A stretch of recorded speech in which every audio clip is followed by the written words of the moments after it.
Bonjour, je m'appelle Tiffaine, j'ai 49 ans, je suis française et j'ai été diagnostiquée il y a 9 ans d'une tumeur neuroendocrine de l'intestin grêle. J'ai été diagnostiquée il y a 9 ans suite à la découverte en fait d'une tumeur dans l'intestin grêle, mais également métastasée dans différentes parties de mon corps.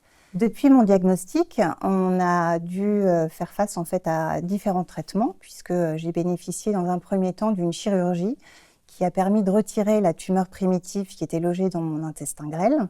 Et puis ensuite, s'en est suivi des injections d'analogues à la sandostatine qui permettent d'avoir un effet antisécrétoire et antitumoral. Donc tout ça pour vraiment limiter la progression et stabiliser un maximum en fait la maladie. Suite à ça, il s'est passé plusieurs années et puis évidemment la maladie continue de progresser. Et j'ai dû bénéficier d'une deuxième chirurgie en 2020 qui a été un peu plus lourde puisque en gros j'ai eu une laparotomie, on a ouvert mon corps en deux et on a nettoyé en fait tout ce qui était visible.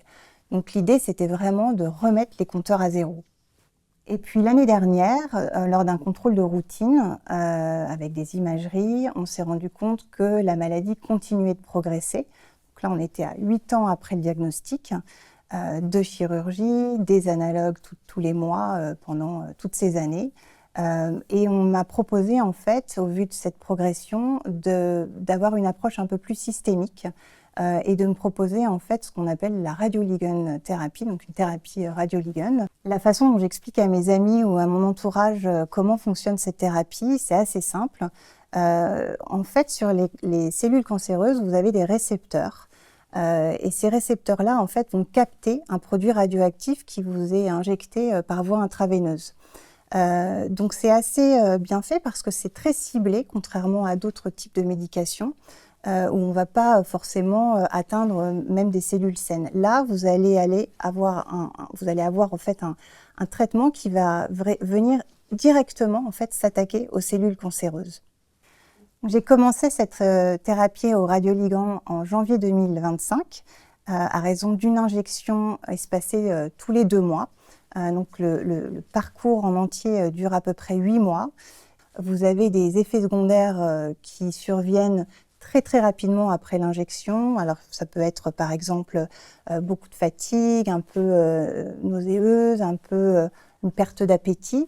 J'ai perdu un petit peu mes cheveux environ 3 semaines après chaque injection, mais vraiment très légèrement. Et vous voyez, quelques mois après, j'en ai toujours autant. Donc c'est vraiment temporaire. Environ 3 mois maintenant après l'arrêt de ce traitement, je me sens vraiment très bien. Je n'ai pas encore en fait les résultats pour montrer l'efficacité ou non de ce traitement, parce qu'en fait, généralement, on fait une série d'imageries aux patients 6 mois après la dernière cure. Donc pour moi, ça sera dans quelques mois. Mais je sens d'ores et déjà des effets bénéfiques. Je suis beaucoup moins fatiguée déjà, d'une part. Et puis, physiquement aussi, j'avais des douleurs à peu près au niveau du foie, sur la capsule hépatique en fait, puisque j'ai des lésions à ce niveau-là. Et ça m'empêchait en fait de dormir d'une certaine façon, sur la droite par exemple. Aujourd'hui, j'ai plus du tout ces douleurs-là. L'idée en fait, c'est de stabiliser et de maintenir en fait la qualité de vie que j'ai aujourd'hui, qui est très bonne puisque j'ai une vie active, je m'occupe de mes enfants, je suis aussi une patiente experte, une patiente advocate pour d'autres patients au sein d'une association française qui s'appelle l'APTED. Et ça me permet vraiment aujourd'hui de pouvoir mener en fait une vie totalement, on va dire, normale, mis à part évidemment des vérifications par le biais de prise de sang, de scanner, ce qui est un peu ma réalité aujourd'hui. Dans mon parcours de soins, ce qui m'a beaucoup aidé, c'est d'être très proactif en termes de recherche, en termes de poser des questions, ne pas hésiter en fait et oser en fait poser des questions à ces médecins. C'est d'aller chercher un support auprès d'associations de patients, de fondations comme Oncidium. Et moi, ce qui m'aide beaucoup, c'est vraiment de chercher quels sont les traitements futurs à venir.